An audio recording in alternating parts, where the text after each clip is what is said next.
Assalamualaikum dan salam sejahtera. Terima kasih pengurusi majlis yang arif lagi bijaksana, barisan hakim yang dihormati, barisan guru menjaga masa yang setia dengan waktunya. Seterusnya rakan-rakan sekalian. Hai kawan-kawan, apa khabar? Pada hari ini, saya mengajak kawan-kawan mendengar sebuah cerita seronok. Siapakah Masuri? Masuri indah nama terperi, sumpahnya hidup tanah Langkawi.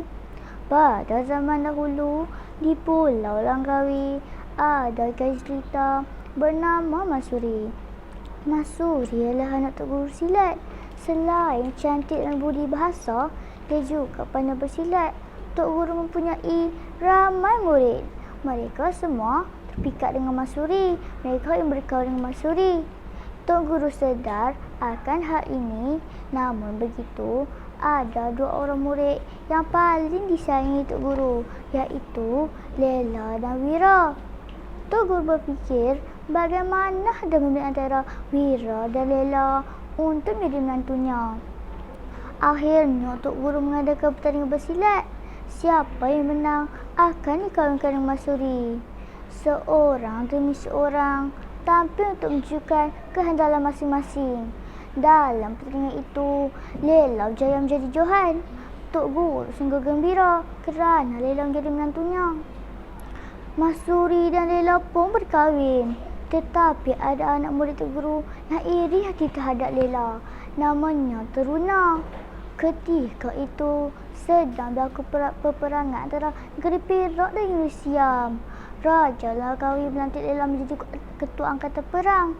Sampailah masanya untuk Lela dan angkatannya berlayar ke negeri Perak. Tinggallah Masuri di Pulau Langkawi dengan perasaan sedih. Setelah seminggu Lela pergi, Teruna pun mulakan rancangan jahatnya. Dia pergi ke rumah Masuri. Ketika itu, Masuri sedang mencari Islam di rumah. Apabila Masuri terlihat Teruna balita mengah-mengah, dia pun bertanya, "Apakah tujuan Tuan hamba datang kemari?" "Hamba datang dengan berita baik. Angkatan Abang Lela akan sampai malam ini." Teruna berbohong. Masuri sungguh gembira. Teruna pun juga perasaan gembira.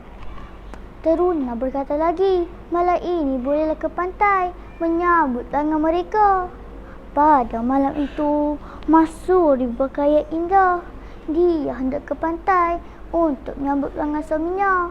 Sampai di pantai, dia mendapati bahawa kasih itu sungguh sunyi. "Mungkin kapal mereka belum sampai lagi," kata Masuri seorang diri. Dia pun duduk di atas batu menunggu tibaan kapal suaminya. Dalam masa yang sama, Teruna berlari ke rumah Wira. Tuan hamba!" teriak Teruna. "Hamba lihat ada mayat perempuan tersadar di pantai." Terus Wira turun ke tanah. Teruna pun berkata lagi, "Tuan hamba pergilah dulu ke pantai. Hamba nak kumpul ke orang kampung." Wira bersetuju dengan serangan Teruna. Dia segera berlari ke pantai. Teruna tersenyum kerana rancangannya hampir berjaya. Dia pun pergi mengumpul ke orang kampung. Apabila sampai di pantai, Wira sungguh terperanjat. Di situ tiada mayat. Dia terjumpa dengan Masuri di atas batu. Lalu Wira bertanya kepada Masuri, "Apa puan buat sini pada malam begini?" Masuri hairan mendengar pertanyaan Wira. "Hamba sedang menunggu tangan suami hamba," kata Masuri. "Tetapi, siapa yang mau berita ini?" tanya Wira lagi. "Teruna," jawab Masuri. Wira terkejut mendengar jawapan Masuri. Dia sedang mereka dikhianati oleh Teruna. Tiba-tiba, terdengar suara orang menjerit-jerit. "Ha, itu mereka! Tangkap mereka!" Ketika itu juga, Masuri dan Wira dikepung oleh orang kampung dan Teruna. Orang kampung percaya fitnah Teruna yang menyatakan Masuri dan Wira melakukan kerja yang tidak baik. Wira dan Masuri ditangkap. Keesokan harinya, Mereka dibawa menghadap pembesar-pembesar di Pulau Langkawi. Teruna menceritakan ketika dia berjalan pulang, dia ternampak Masuri dan Wira duduk berdua di tepi pantai. Dia terus memberitahu orang kampung. Apabila orang kampung pergi ke tempat itu, mereka dapati Wira dan Masuri berada di situ. Tetapi tidak seorang pun percaya. Tok Guru percaya akan kata-kata Masuri dan Wira, tetapi dia tidak dapat berbuat apa-apa. Mereka berdua jatuhi hukuman bunuh. Masuri menangis menerima hukuman itu sambil jerit-jerit. Dia memanggil nama suaminya. Dia terus diseret ke tempat hukuman. Hukuman dilaksanakan, maka matilah Masuri.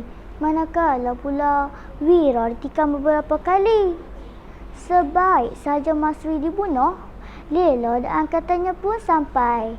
Wira yang masih hidup sempat menceritakan perkara sebenar kepada Lela. Dengan perasaan marah, Lela menyerang Truna. Terjadilah satu perlawanan hebat antara mereka berdua. Akhirnya Truna kalah.